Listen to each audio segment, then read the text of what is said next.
stop and think twice before you start the credentialing process. One thing, one point to make a note of here, and the sellers can take that into consideration, is credentialing process takes 30 to 120 business days. Some brokers will not allow the buyer to start the credentialing process until the actual closing date, as this could interrupt the operations of the current owner's practice, and we value that. So be mindful of those factors before you start your credentialing process. Like all things in life, each practice sale is unique, and so one needs to be able to bend to the circumstances at hand. With the above given facts, there are two options that a buyer can consider. One, start the credentialing process after the close of escrow. Credential with Delta only if your practice is purely Delta based and you have a huge Delta base. Rest of the insurances can be credentialed after the closing date. And I really like this option because if you credential with the rest of the insurances after the closing date, one is you're going to get paid at your UCR fee for all the rest of the insurances, which gives you an extra wiggle room to not push or pressurize your patients into starting same-day treatments. That way, you're getting reimbursed on your basic diagnostic and preventative services, letting the patients ease into your practice, and yet you're getting paid at the UCR fee, which is almost, I believe, double that of a contracted fee schedule. And most sellers like to go with this choice, and this does not cause any alarm to the current office staff. But make sure you submit a copy of your W-9 form along with every claim that you submit to avoid delays, because your tax ID is going to be new and the insurance companies need to have it registered in their database. Option 2, start the credentialing process well in advance. This is not the seller's choice, but definitely the buyer's choice. This is a very good choice only because the buyer is ready to start billing in the right way from day one. Claims are filed correctly, claims are processed as in-network. The only risk is that insurance companies may start sending paperwork to the practice location before the close of escrow, which can raise an alarm to the current dental office staff, make them get worried if they're going to be retained or they're going to be let go because of the new practice owner taking up the practice. Well, when we start the credentialing process, in such cases where the buyer is anxious and he does not want to wait, we normally let the insurance companies know this practice sale is confidential. Please do not contact the dental office directly. Contact the dentist who is purchasing the practice location or the credentialing manager. Most often, and 99% of the time, all representatives are very mindful of this. But no one can take guarantee of the presence of mind of the insurance companies and their representatives. If they fail to do so, the seller may get agitated. So be careful with your choice. A lot of times brokers are not happy with this option because if the practice sale fails, then this could cause a disturbance with the current provider's business operations. Well, I'm not in complete agreement. This is a conflicted area, but in my opinion, if the practice sale falls out and the credentialing process is completed, there is an option to let the insurance companies know to suppress the directory listing on the website, so the provider is not shown on the website as an in-network provider. By doing this, the patients are not misguided by the current provider at that practice location. After all, the buyer is the one who's going to be stuck with dealing with the claims issues once the practice sale is done. So I really favor option 2. and it's a good idea to consider this option as well. But yet again, each practice sale is unique. I recommend that you call the insurance companies yourself, do your ground survey before you make a final decision. It's a tricky situation, and not many buyers are even considering this fact until a day or two before the close of escrow. As discussed previously, I was mentioning about NPI type 1 and type 2. NPI is required by every healthcare provider transmitting health information in connection with standard transaction in electronic form, and every such provider needs to obtain an NPI. And, obtaining an NPI is required by HIPAA for electronic transactions. If you answer yes to any of the following questions, you are required by federal law to obtain an NPI. Do you submit claims electronically?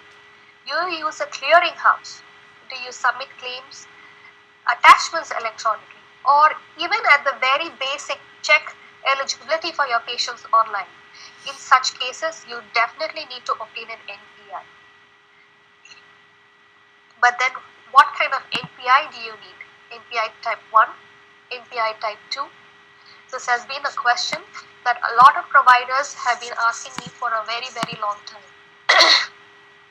Well, if you are a single provider and you're running a solo practice and you have no other providers in your practice, you don't need to get an NPI type 2.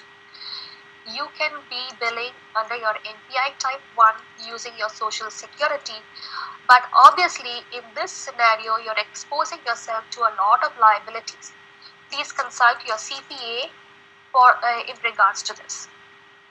Most often now I see single providers forming a business entity and doing their billing through a business entity.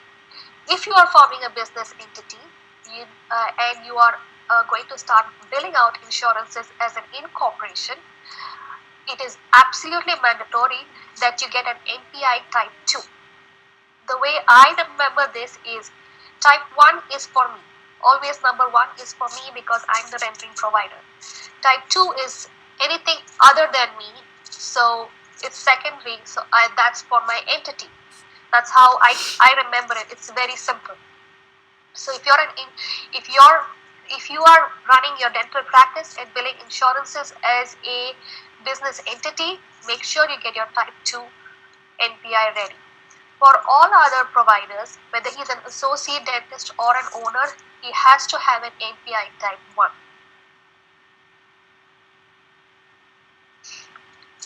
Next, which insurance should I credential with? Well, this is a very, very important question, and it is a question that providers need to consider based on their zip code and the area where their practice is located. If you're a new and startup practice, look at the demographics, look at the earning capacity of the people there.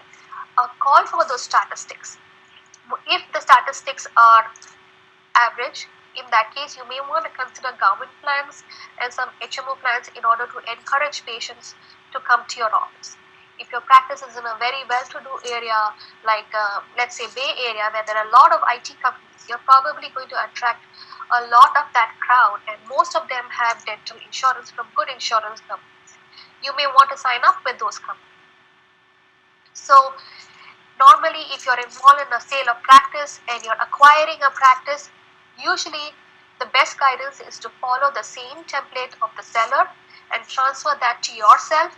Make sure you credential yourself with those same insurances that the seller currently has.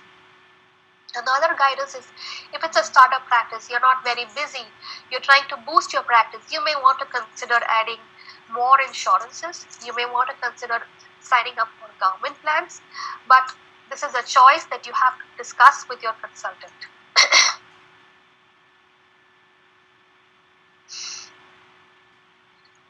Again, should I credential with all or some PPOs? Well, it again goes back to the previous question.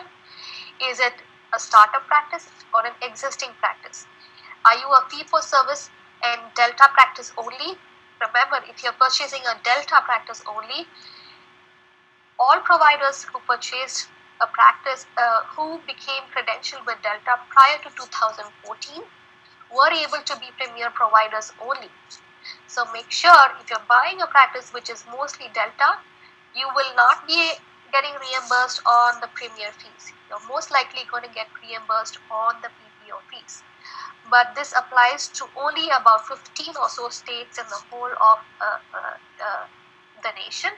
The rest of the states do have some flexibility with allowing general dentists to be premier providers only. So after all that, if you decide to credential with almost all PPOs, choose wisely. Make sure you have called for the contracted fee schedules. Based on those fee schedules, determine if you want to credential directly with an insurance or use a third-party network. A third-party network may give you an advantage of getting a higher fee schedule and still seeing patients as an in-network provider. Next, very often, large practices who have multiple providers working there ask me, should I credential my associate dentist or should I not credential? My advice has always been credential all your providers with Delta across the board, and this is only because of the no assignment of benefits that Delta has. But yet again, that is a choice that the practice owner makes and how the practice has been for years, and if they are making a change to not accept Delta patients at all. But in the event you are a Delta only practice, then I recommend credential all your providers with Delta, and all your specialists should not be credentialed with any other insurances except Delta. And the reason is specialists are providing a specialized kind of treatment. You need to create a value around the treatment that they do, and you need to make sure you're correcting the right fee for the treatment and experience that they are providing. So if they are out of network, patients understand their fees will be higher and they're expected to pay, and this is going to help boost the practice production and net collection. All other providers, general dentists who are actually performing some kind of treatment for your patients, and patients are coming and looking for those providers, go ahead and credential them with all insurances because they are coming to your practice because your practice is in network. The advantage of doing this is it gives immense visibility on the internet, and the insurance websites also do list all the providers on their website listings. So this could bring a lot of patients to the practice.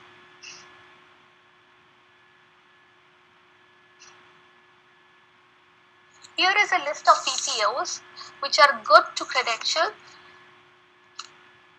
I would say a must is Delta Dental, again because of the same reason, no assignment for out-of-network providers. I've added Anthem federal plans and some other insurances that do have federal plans like Humana, and the reason is federal plans have no out-of-network benefits. So if a provider is out of network, all the payments, the claims will either will not get paid or will go to the patient. So again, I'm going to repeat myself. Federal plans either have no out-of-network benefits or no assignment of benefits. In case of no out-of-network benefits, you're not going to be able to see that patient as a provider because you're not going to get paid anything at all. You will have to see that patient as a cash patient. For no assignment of benefits with these federal plans, it's just like Delta, the payments go to the patient. And with regards to recommended insurances, here is a list: Aetna, Cigna, Guardian, MetLife, GEHA, Connection Dental, Dentagra, United Healthcare, Dentamax, Carrington Platinum, and Assurance Sun Life. Note, Carrington Platinum versus Carrington PPO. Think twice before you credential with Carrington PPO. And I'm going to discuss this in a few slides later. The reason why I'm mentioning this is sometimes Carrington PPO has a better fee schedule than Geha Connection Dental, and they both have almost a similar list of third-party rental networks that they share. So you may want to consider becoming in network with Carrington PPO in those cases. Here is a slide for providers who are interested in HMO, PPO, and That was PPO just for today, but that time is fine with me discount if you plans. prefer. I really like all providers to get onto any discount plan available out there. Of course, after reviewing the fees that they provide. Carrington is a good one. Veterans discount plan is another good one, and Aetna is also a good one. With Aetna, they allow you to go ahead and see the patients at a 20 to 30% discount off your UCR fee. So go ahead and check those plans and add them to your current insurance profile. What they look like. Providers ask me, do I have to credential with Delta? What is my option here?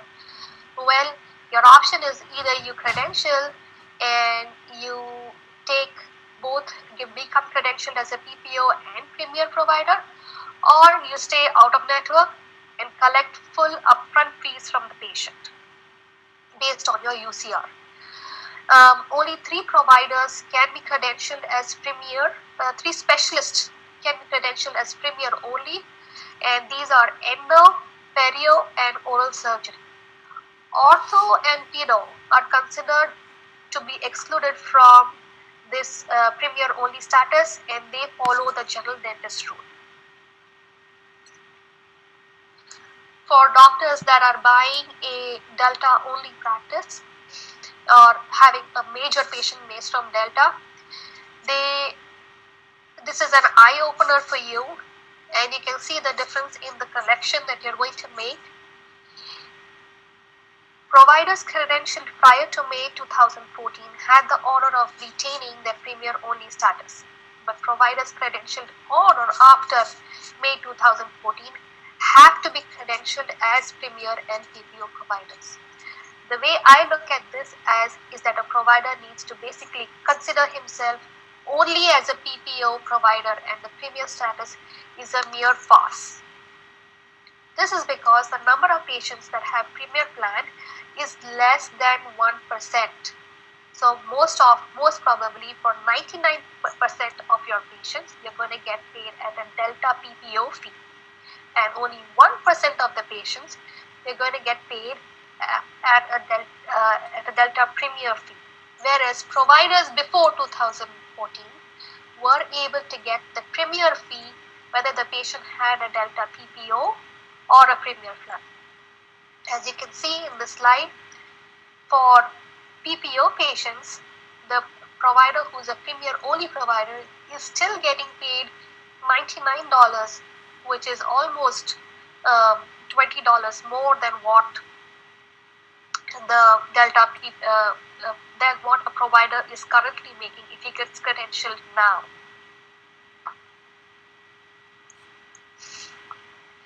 A lot of times providers tell me that I am already credentialed at with all the insurances at the previous location where I was working as an associate dentist. Can I not just transfer my credentials to the new practice location?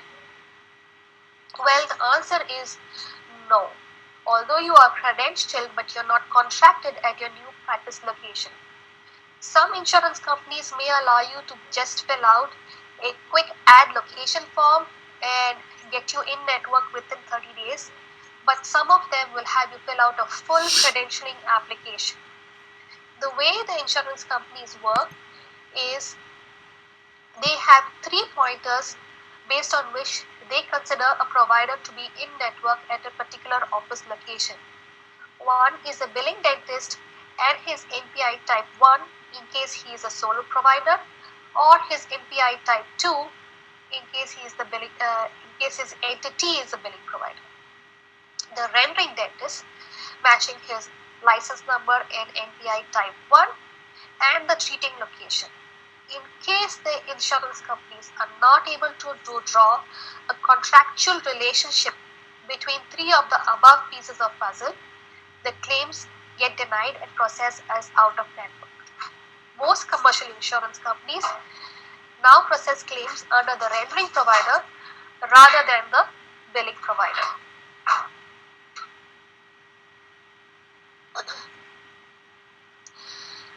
Now you may ask, why should I stay on top of my re-credentialing? And when should I do the re-credentialing?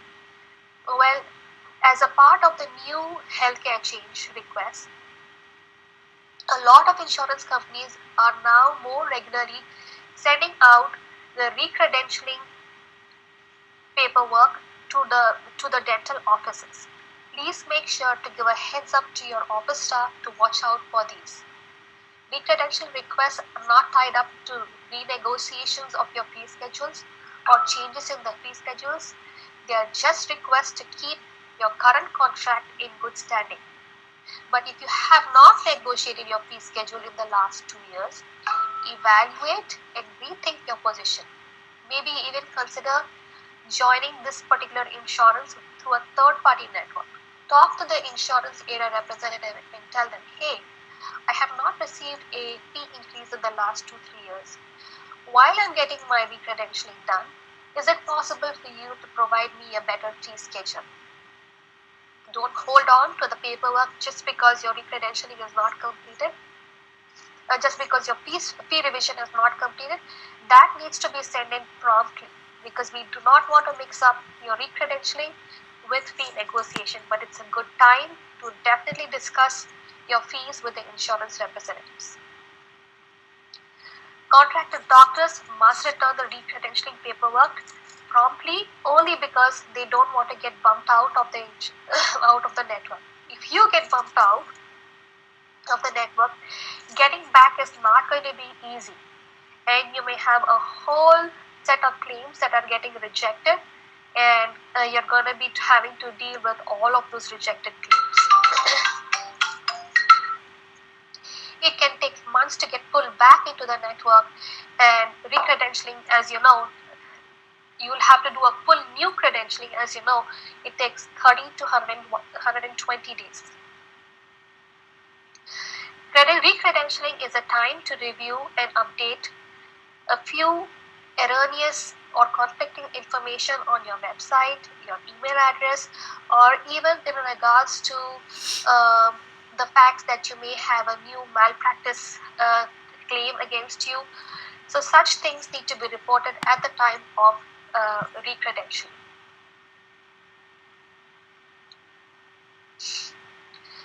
Definitely do not miss out on the Delta re-credentialing. You have to be very prompt in sending out your Delta re-credentialing paperwork, especially if you are a Premier only provider. This is because if you lose your Premier only status, you are not going to be able to get it back, and this can cost about $100,000 for you on an annual basis. So definitely, if you are working with Delta and you are a Delta provider, do not get bumped out of Delta, especially if you are a Premier only provider. For all PPO providers, again, the same problem. Delta is not providing assignments of benefits, so you will end up following up with your patients for these payments.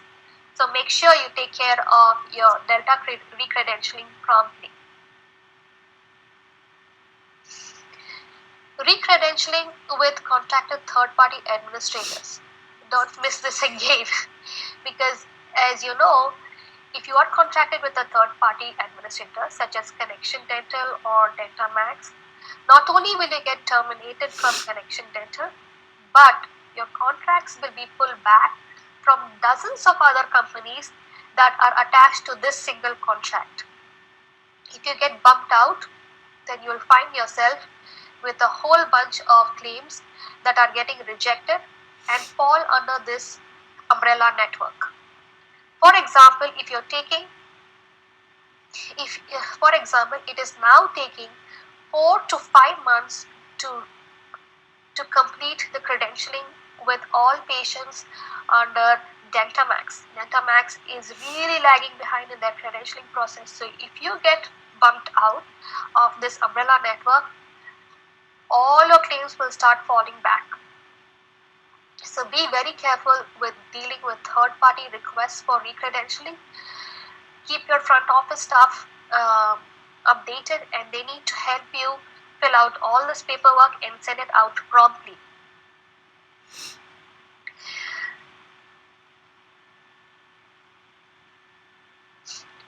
Also note, recredentialing is done once in 3 years, but it does not necessarily coincide with the dates you started the credentialing process for your dental practice. It actually starts with the date when you first sign a contract, even if you were credentialed with Delta at a different location. Let's say, for example, that you have a relatively new practice that you just opened 6 months ago and you recently signed a contract to participate with this insurance company. You may receive a notice for recredentialing within 3 months, and you must be wondering what is going on. Well, your initial contract, the very first time you got credentialed with them, was about 3 years ago, and that's why they're sending you this recredentialing request. You may assume this is an error because you know that your contract is only 6 months old. Keep in mind that you have been showing up as in-network associate at another location prior to your new contract you signed at your new office location.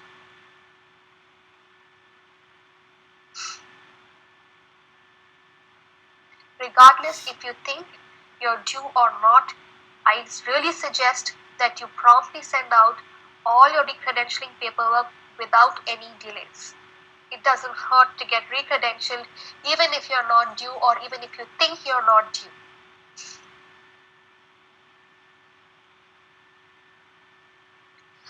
Fee schedule negotiations. A lot of providers are looking into this now, especially because they are under the COVID-19 lockdown. They have a lot of room, wiggle room to check their fee schedules.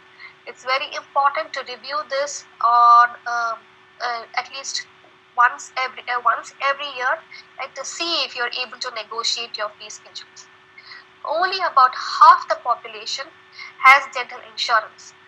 While we are so busy discussing fee increases, we should remember there are several other people who do not have dental insurances, and most DSOs are targeting this group of patients as well. They're providing incentives for these patients who do not have insurance to come to their office. Some practices, especially large DSOs, have now incorporated in-house discount plans for patients without insurance. So don't put your heart completely out onto fee schedule negotiations. Look into establishing an in-house discount plan. This is not a dental insurance, and so therefore it's not going to be controlled by a state insurance commissioner. Most DSOs who have in-house discount plans sell an annual discount plan that includes at least 2 flat rate recall visits a year.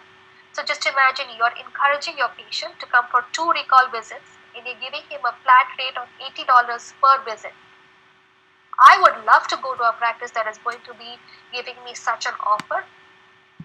Typically, the discount plans are associated with providing only a 20% discount on the full UCR fee, and fluoride and is offered for free. Other items that are incorporated into the discount plan are tooth whitenings that are provided at a very, very good fees for these patients. So go ahead and see if you can start getting yourself set up with some kind of a good discount plan. With on an average, dentists are, apart from this, you can then consider re-evaluating your fee schedules with the PPO insurances. The ability to negotiate a fee schedule really depends on what the insurance network needs and if they need to cover any gaps in that area. Most insurance companies are willing to negotiate, But worse comes worse, if they have way too many dentists in that area, they may say there is no wiggle room for negotiation. At that point, you need to reconsider your participation status and reevaluate maximizing your PPO network structure. The steps to a better fee schedule negotiation. There are many specialty-specific and practice-specific nuances that a dentist needs to consider as a part of their fee schedule negotiation. You need to think and ask yourself, how many PPOs is my office contracted with?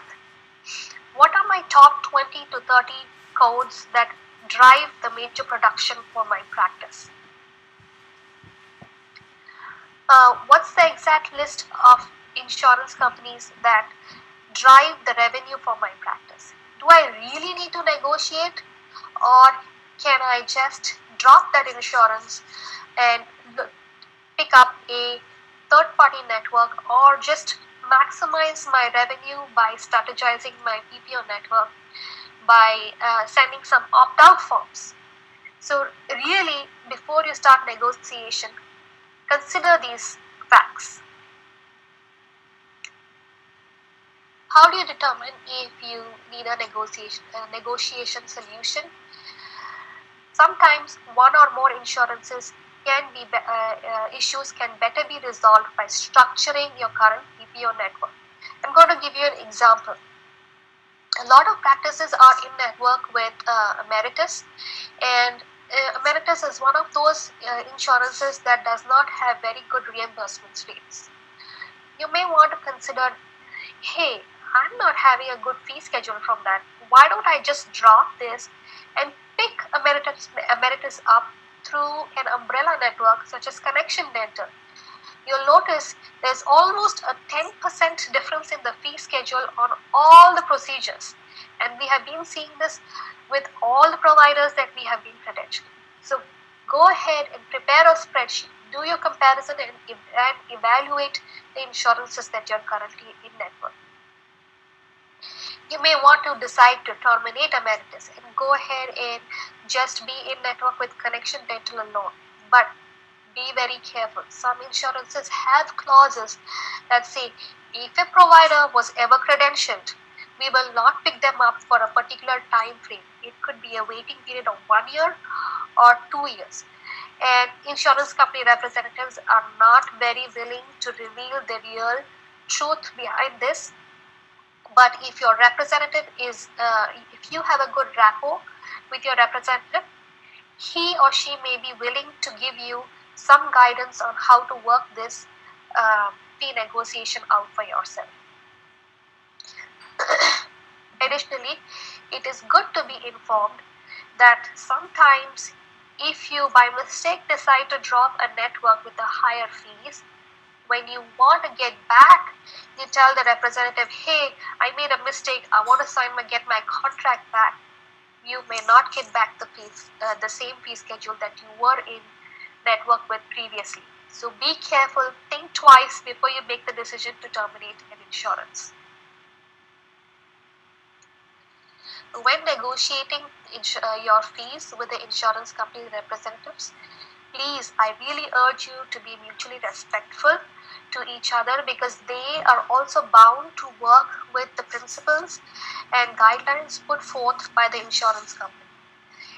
Try to understand the rep stance and put forth a creative solution which is mutually agreeable.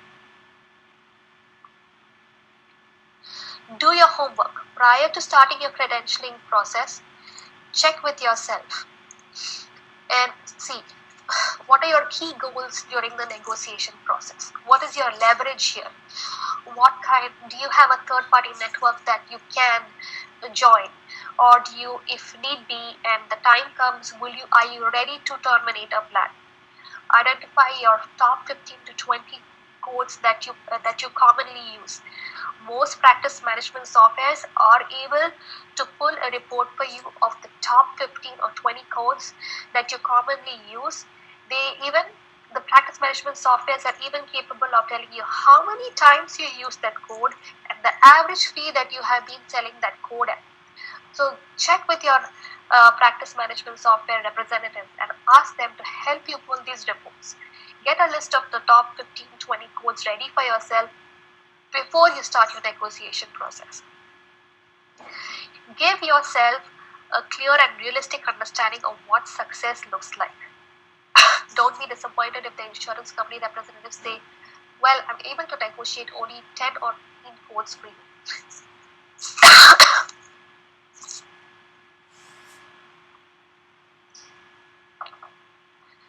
Identify your next best alternative solution to negotiation.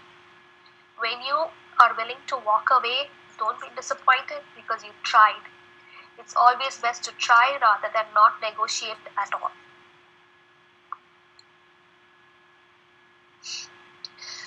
One factor that most doctors forget to review prior to starting their negotiation is evaluation of their UCR fee schedule. I have seen so many providers in my work history that have their UCR fee schedule set even below the 50th percentile of the ADA UCR survey. I can't imagine, and I don't know how providers miss such an important factor.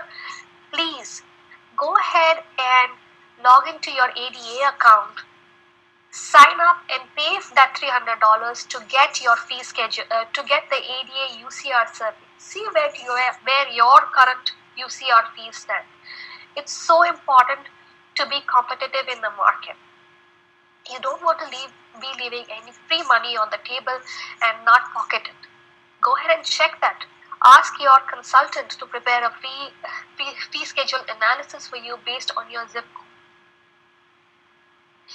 A good fee schedule analysis and change can help boost the production and collections of a practice to up to 5 to 8% on an annual basis. When you underprice your fees, you're at the risk of leaving a lot of money on the table. Remember, fees are always high in the patient's eyes. So what you are doing here is not only just selling your service, but also your experience. Dr. John down the road, he could have just experience of just 2 years and his fees may not be so high. But you could be experienced and having 10 years of history in the dental industry. Why would you sell your services at a lower rate? You have proven success results. So go ahead and value yourself. Go ahead and take pride in your services and set your UCR fee to the right place. Even so, it's very, very necessary that you raise your UCR fee on an annual basis, even if it is for a small, minute raise, even as small as 1.5% on an annual basis. Regardless of the past, most practices now need to start rebalancing their fee schedule. It's not possible that if your practice fee schedules are standing at 50% of the ADA UCR survey that you suddenly increase it and bring it up to 80%. It's going to cause an alarm with your patients.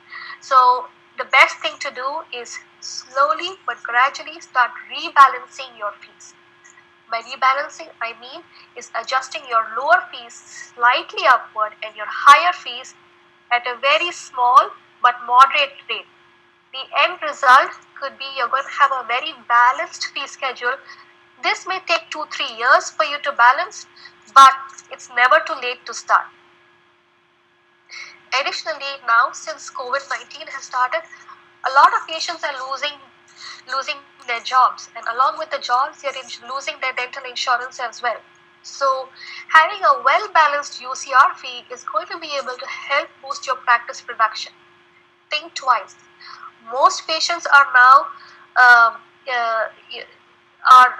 discount and coupon oriented. So it's a good time to get that discount plan incorporated in your practice.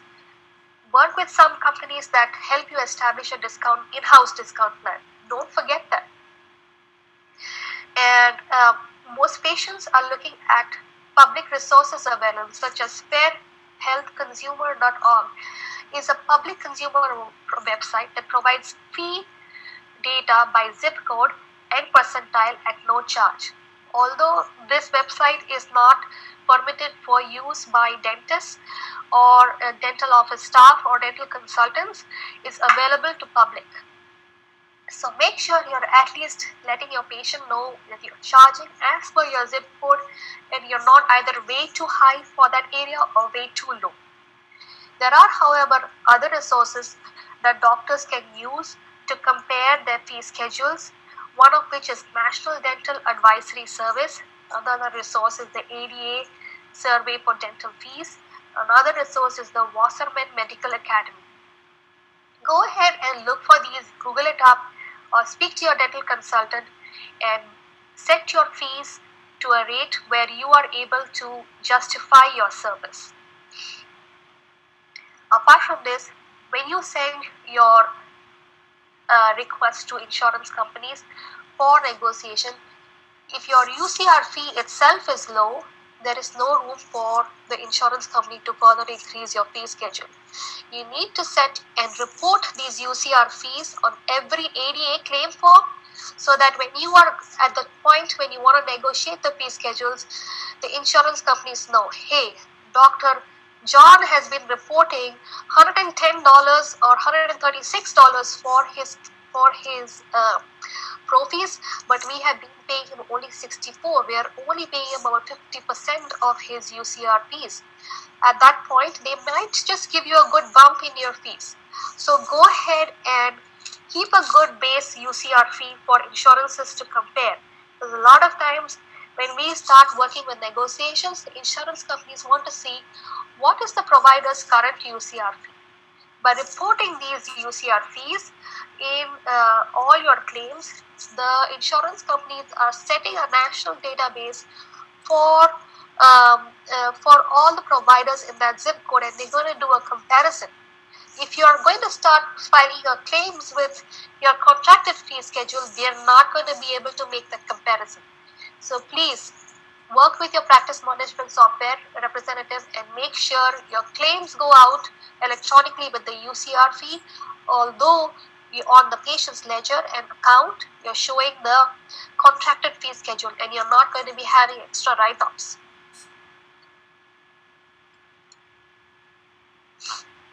Next, examine your participation status. Most providers, when I ask them for a list of insurances they are currently contracted with so I can start their negotiations, a lot of them give me a list of 8 to 12 insurances. But what they fail to realize is that because of the current third-party network relationships, there's a good chance that they are in network with 3 times that list. So I need that list in order to make sure that you are getting reimbursed at the right fee schedule. And if you are in network with a particular insurance with 2 umbrella networks, you are getting reimbursed on the higher of the 2 fee schedules. The way insurance companies operate is they will pay you based on the lower of the 2 fee schedules. So in this case, you will have to send an opt-out form to opt out from the lower fee schedule and make sure you're getting paid on the higher fee schedule. So work that out. Look at those contracts and review them often. Another thing to make a note of is keep a spreadsheet with yourself. Make sure you have put dates on those as to when you last negotiated your insurances, because most insurance companies allow negotiations to be done once in 18 to 24 months. Also, another fact to remember is some insurances will not allow you to negotiate fee schedules. Such insurances are MetLife, Anthem. In such cases, you may really want to consider joining MetLife through Connection Dental, because MetLife fee schedule may be way lower than the fee schedule that Connection Dental has. But remember, in order for you to be accepted through a third-party network, it could take about 60 to 90 days and sometimes 120 days, and sometimes a lot of work goes on at the back with insurance representatives because they just refuse to add you because of several other reasons. You have to work it out on a step-by-step basis and clear up all the hurdles that are causing you to become in network with MetLife through Connection Dental.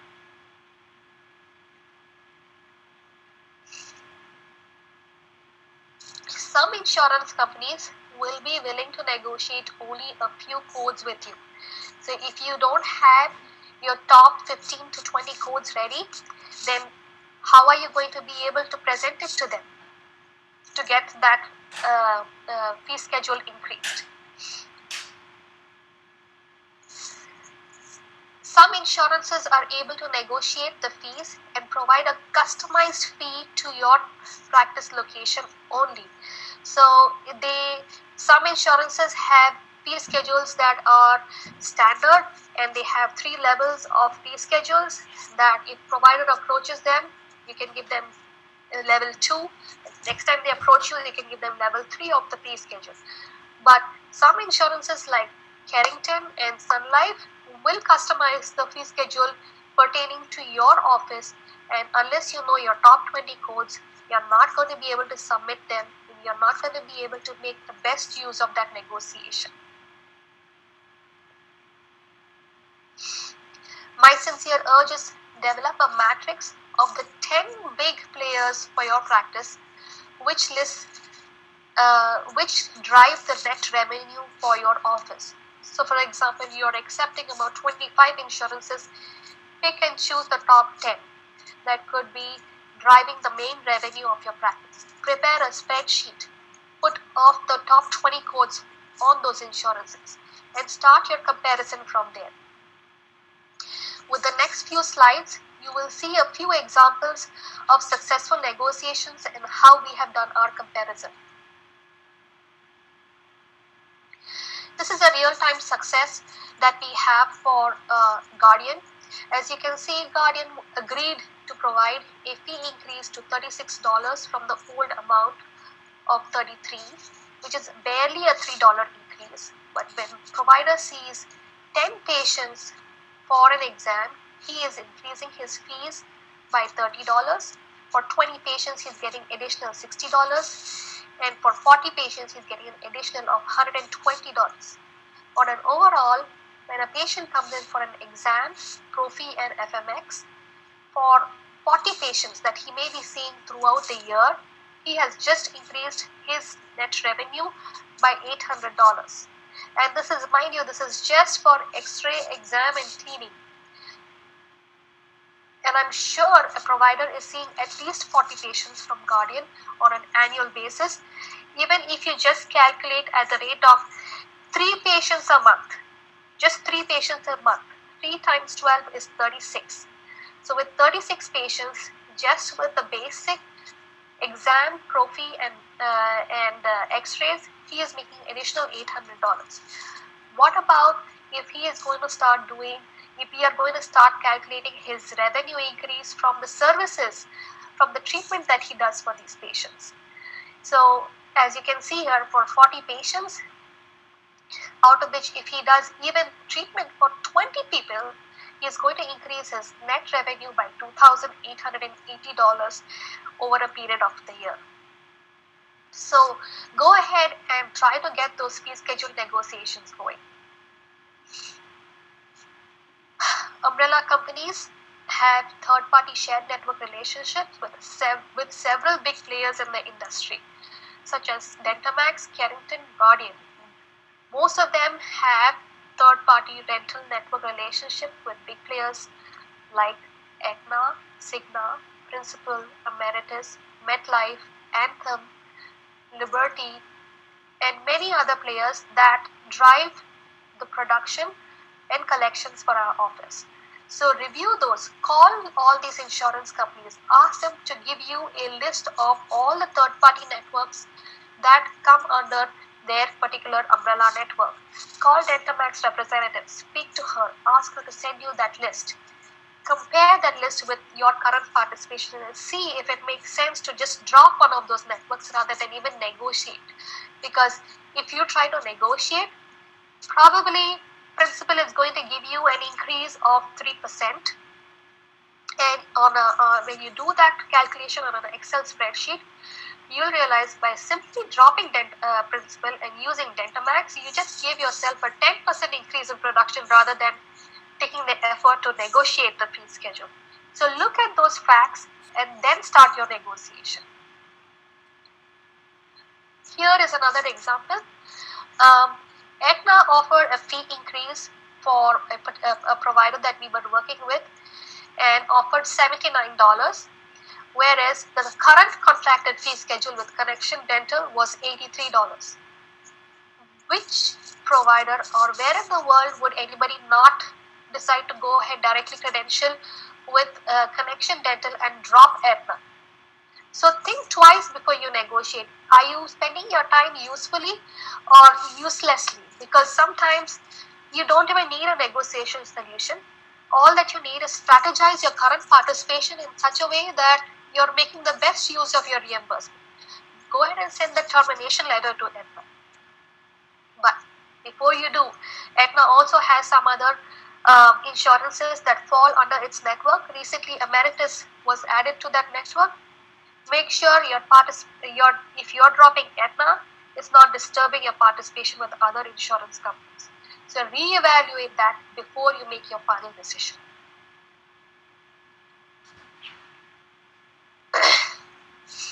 So this slide is in continuation with what I just said.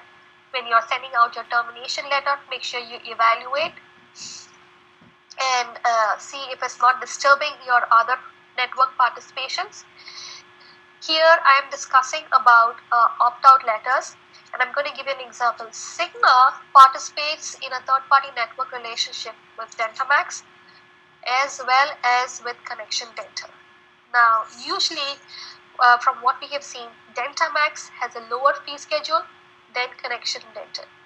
If you are in network with both, on your EOBs, when you see the payments coming in, you'll see the EOB state the allowed amount has been reduced to the contracted Dentamax fee schedule. At that point, you'll say, hey, wait a minute, my goal was to get in network through Connection Dental because that one was offering me a higher fees. You now need to contact the Dentamax representative, ask him for an opt-out form for Cigna.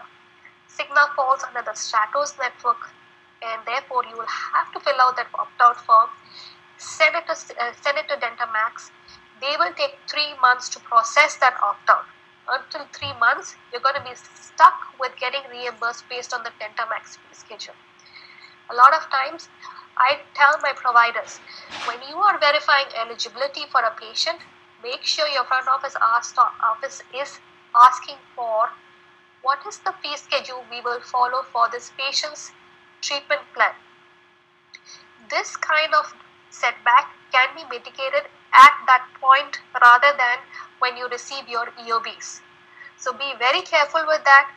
The insurance landscape is changing drastically. A lot of providers are not directly in network, but rather indirectly. So your fee schedules and treatment planning will vary extensively based on your participation status.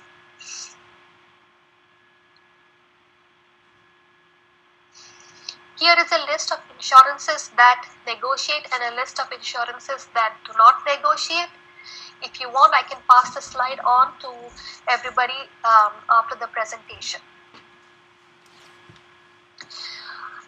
One important factor that I would like all providers on this call to make a good note of is after your credentialing is done, please keep a close watch on your EOBs, because you may think that you're getting reimbursed correctly, but the real fact of the matter is the final claim processing EOB is what will tell you the real truth of how your claims are being processed.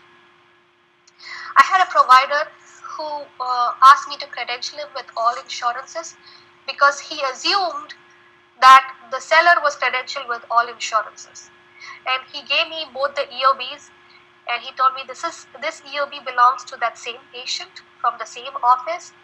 And when the seller was in possession of the practice in 2019, as you can see, the seller on 10/25/2019, he got reimbursed at $130, whereas the buyer, when he was in possession of the practice in 2020, he got paid only $91. He called me back and he said, why would I get paid at this such a low fees? I said, as you said, mentioned to me, the provider was in network with Anthem, so we decided to make you in network with Anthem. But from the EOB, it's very obvious the provider was not a participating provider with Anthem. Therefore, he got paid on his UCR fee. Now, this provider is probably going to be stuck based on Anthem's termination policy for 1 year with Anthem Blue Cross and its fee schedule. So be careful before you make a decision to credential. Look at the fee schedules. Here is another example of a EOB, which I just mentioned a few slides before, of how claims are paid. As you can see on this EOB, provider wanted to get in network with Dentamax fee schedule, but the EOB is showing that the claim was processed based on the Stratos network / Dentamax network, and therefore for a pro fee the provider got paid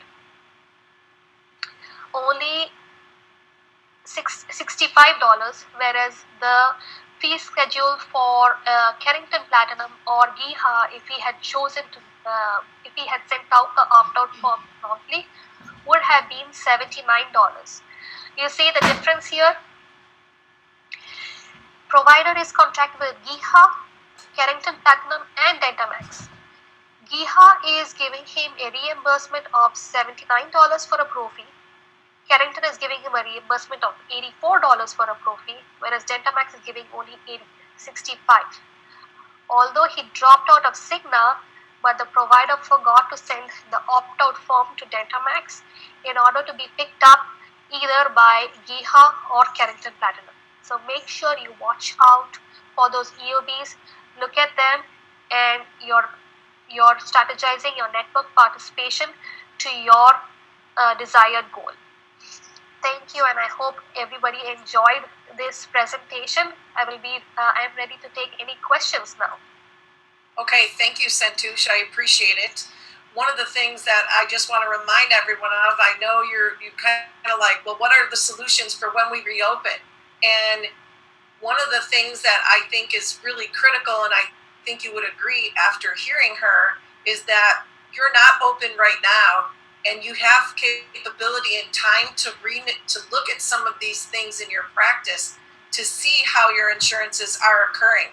Many of us, I think, leave it up to our staff to just do what they normally do, and you're assuming it's all being done correctly. And at the end of the day, there's valuable dollars that you're losing. So I think in the new world, you're going to have an opportunity to, look at this a little differently. So the first question we have, Santosh, is, can I change from NPI 1 to NPI 2? Well, you have to have an NPI type 1. You don't have to change that.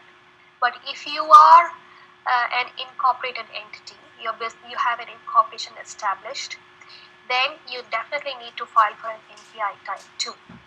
Now, I'm not sure how you have filed your credentialing paperwork. You may have to go ahead and individually call each insurance company and let them know that you have been billing under your NPI type 1. If you want to start billing under your NPI type 2, is there any additional paperwork required, or just a letter will suffice? I believe Delta will ask you to send out a application because it will want to credential the entity itself. But best option is to call the insurance company and determine the best answer. Okay. Next question. Can you be clear on third-party insurances? Did not understand. Is it the same as being out of network? That was early on in the presentation, about halfway through, and perhaps, I don't know if Dr. Patwa got her answer from that, but why don't you answer it just in case? Okay. Being in network with an insurance through a third party does not mean you're out of network. Just that your participation with a particular insurance is an indirect participation. So let me explain.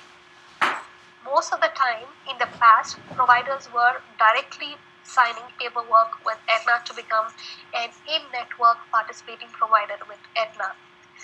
But now I see more and more Aetna is not willing to negotiate their fee schedules, because of which providers are now considering using third-party networks.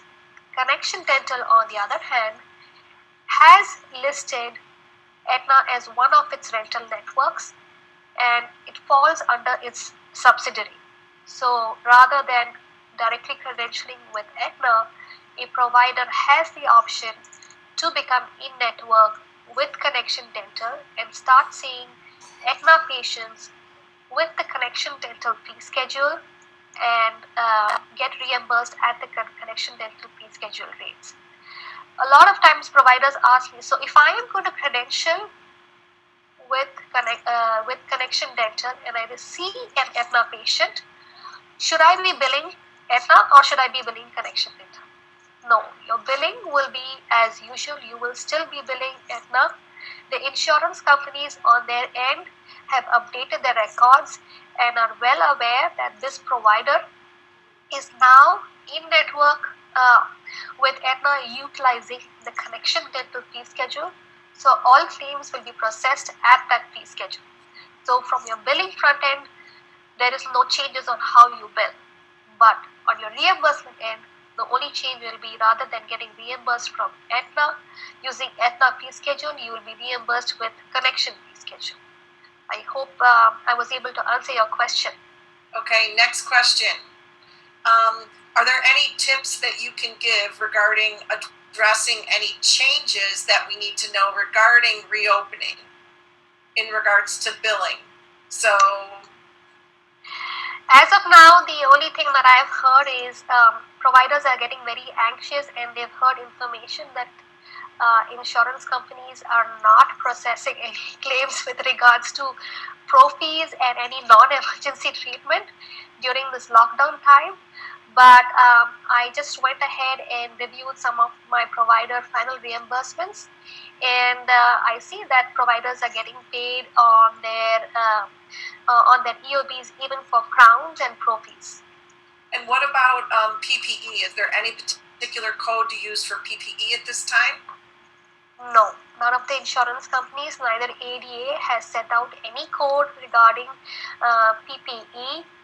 But if you want to really increase your reimbursement, go ahead and negotiate that fee schedule and take care of it in a indirect manner. And would you, this is a Jean question, would you be allowed to bill PPE under 9999? Probably won't be covered, but you could bill it, I suppose, if you wanted it for the patient. Well, it's a good strategy, and you can try billing under D999 and put a narrative in the claim remarks and let them know that you're charging this additional $30 for all the extra work that you're doing for screening the patient and for the N95 mask and for all the additional sterilization that you're using. If you are lucky, you may get paid, and if ADA sets out a new guideline, all your claims may be reprocessed even after them being denied. You may be lucky to get payment later on. So go ahead and file your claim with that D999, and it doesn't hurt to bill it with that. Okay. Next question. How do I know I signed up under an umbrella network? My doctor does not have accurate paperwork. Okay. My suggestion to you is start a spreadsheet and start calling all the insurances and find out who's your area network representative and ask him, is your provider in network or out of network? They'll usually ask you for your office tax ID or the doctor's social security if he's a sole proprietor, and the NPI number and your office address. With that, you should be able to they will be able to locate if your provider is in or out of network. Okay, next question is from Andrea. Our Dentamax fee schedule has not been increased since we started with them in 2011. We have been told by Dentamax that they evaluate their fee schedule annually and will send us a new schedule if there is an update. We have never received an update other than the new CDT codes. Any recommendation for getting Dentamax fee schedule increased? If your area representative is saying that they're evaluating the Dentam fee schedules on an annual basis, then that's their policy. The representative cannot bend the policy in any which manner, but we have seen in the past that they have been acknowledging our requests. In the last 1 year, Dentamax has been saying this, and therefore we have not been credentialing our providers with Dentamax because the fee schedules that they are offering is not as good as in comparison with Connection or Carrington plans. So if I'm understanding you correctly and just paraphrasing for Andrea, are you saying that there's no recourse she has right now, even though they have not increased her fee since 2011? That's correct. Okay. So in Andrea's case, she would then do what your recommendation was, which would be to look at getting out of Dentamax, but making sure that she's with one of those umbrella plans so she could get a higher rate. Is that right? Yes. So one new addition I've seen is, I'm not sure which one, but Connection Dental is, I believe, listing Dentamax as one of its new umbrella networks under it. But you may want to call for that list again. I remember seeing that list about 3 or 4 days ago. Yet, if she is trying to drop Dentamax, she needs to think twice, because Dentamax has a group of almost 35 or 40 insurances listed under itself. You may get dropped out of all of those insurances. So think twice before you take that decision. Great. Next question, Miriam. Thank you for your information. Is there a possibility I can watch this video again and PowerPoint presentation? Yes, Miriam, I am recording it. And for all those that attended, I will be sending you the recording with the slides. Next question. If you are indirectly in network for a company, would it be correct to tell patients that you are in network, or legally do you need to explain that you are a third-party provider? I don't think patients are going to go to that depth to ask whether you're illegally or in network through direct participation or indirect participation. Patients just want to know the bottom line. Are you in network or not? And yes, you can tell them that you're in network participating provider. Okay, thank you. Next question. With that example, if you are credentialed directly with Aetna and you are not credentialed with Connection Dental as well, which fee schedule will you be reimbursed when seeing an Aetna patient? Can you repeat that question, Jean? It's with that example, if you are credentialed directly with Aetna and you are not credentialed with Connection Dental, let me rephrase. If you are credentialed directly with Aetna and you are credentialed with Connection Dental as well, which fee schedule will be reimbursed when seeing Aetna patients? Always, the rule is that if you are directly in network with any insurance, whether it is Aetna or Cigna or Principal, if you sign a direct contract with that particular insurance, you will follow that particular insurance's fee schedule. Unless you did not sign any contract with that insurance, that's the only time you will use the umbrella network fee schedule, which in this case was Connection Dental. Okay. Someone said that their screen was black and there was no video. I did not get that from any other person. I don't know if that was their own technology error. I saw on ADA that they suggested D1999 for PPE. Well, I'm not aware of that code. I can review that and get back to you. Okay, great. And then, will insurance companies reimburse dentists for PPE? If so, are there already established codes? I think we already answered that. So, I think we've answered all, but there's a couple coming through right now. FYI, Ameritas Contrast added a clause about 2 years ago that allows them to use any fee schedule that we are contracted with. So now we are forced to take Dentamax fee schedule for all Ameritas patients. Do you know that to be true? If you are forced to take Dentamax fee schedule for all Emeritus patients, call the Dentamax representative and ask him to send you an opt-out form. Dentamax has about 4 or 5 opt-out forms. One is for Meritus, the other one is for Principal, and it has one for Standard Life, I believe, and one for Stratos Network. Go ahead and call for that opt-out form. Send it out to Dentamax. Within 3 months, you should be able to see that you're out of network from the Dentamax fee schedule, and you should be able to be picked up by either Connection Dental if you are in network with Connection, or with the Aetna fees. Please evaluate your fees and your top codes on a spreadsheet before you make that decision. Okay. If patients ask if we take their insurance and we are not in network, do we need to tell them specifically that we are out of network, or can we say we take all PPO insurances, including their insurance? Dental offices verify insurance for patient as a courtesy. The patient should know if a provider is in or out of network.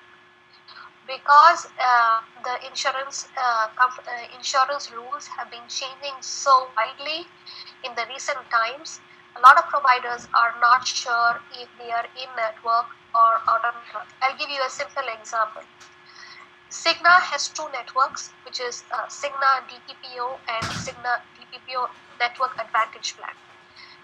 One of them has a higher fee schedule. So if you are in network with the Cigna DPPO plan, which I believe has a higher fee schedule than the Advantage plan, then and you're utilizing the DPPO fee schedule, then you're going to be out of network with the Cigna Advantage plan. But if you are in network with Cigna Advantage plan, then you're in network with both. So if your office is using a very high fee schedule with Cigna and you think you're in network, you tell your patient with ignorance that you are in network. He's not going to hold you accountable when the EOB comes in. He is definitely going to hold you accountable when the EOB comes in. At that point, you will be liable to give an explanation, but you can only say as best as you know. Okay. And then we've got a chat here. Let me check that. And let's see here. I've been told by insurance companies that I'm in network, but fee schedule is through blank company. Which of the 2 is the umbrella? I don't know if you'll know that. It says, I've been told by insurance companies that I'm in network, but the fee schedule is through, let's say, a different company. Which of the 2 is the umbrella plan for him then, or her? Okay. Your umbrella plan will be the plan. So I give you an example. When you call the insurance company for a principal patient, insurance is going to tell you the fee schedule that you follow is Dentamax. So your umbrella plan will be Dentamax. Okay. I think that's it. Well, thank you so much, Santosh. I appreciate your time, and you were very helpful. We had a lot of great questions. I'm going to go ahead and end the recording now, and we will get that out to anyone that was on the line. And once again, thank you, and thank you, attendees. We hope you can attend our webinars the rest of the week. They're going to be great guests as well. Thank you so much. Take care. Thank you. Bye-bye. Bye-bye.